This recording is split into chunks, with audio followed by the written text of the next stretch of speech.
shopping has never been easier. With online shopping, we can buy nearly anything from anywhere at any time. All you need is money.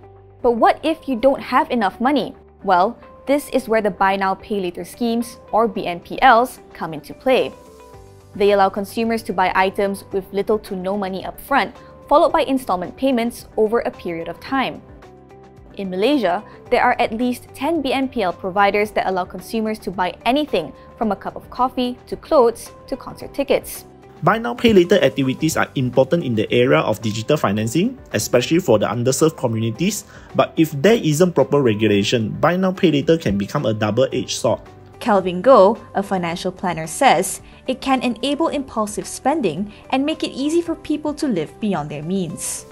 One thing that is alarming is that Buy Now Pay Later allowed to a youngster have access to multiple Buy Now Pay Later schemes from many e-commerce platforms, leading them to borrow beyond their means, further affecting their financial health and increasing their risk of being in debt. It's no surprise that there are calls for authorities to step in. And they are. The government is working towards introducing a Consumer Credit Act to regulate non-bank credit providers and establishing strict guidelines for BNPLs. The proposed law is expected to be tabled in Parliament by the end of this year. So what can be done until then? For Go, the key is financial literacy.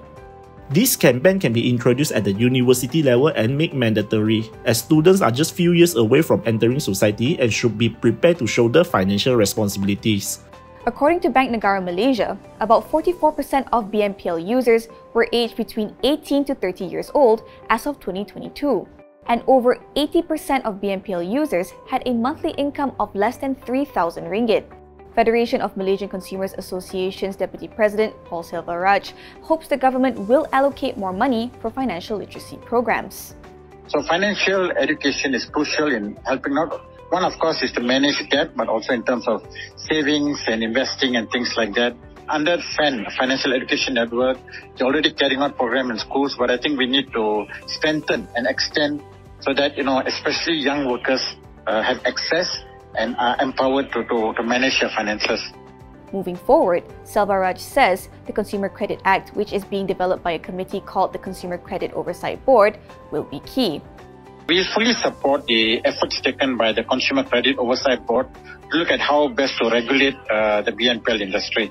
We must ensure, before a person gets BNPL, that he can afford to pay. Affordability should become a major concern.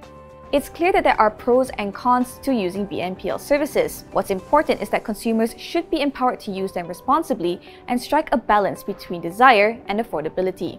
Natasha Bust and Tan Chin Tung, FMT News.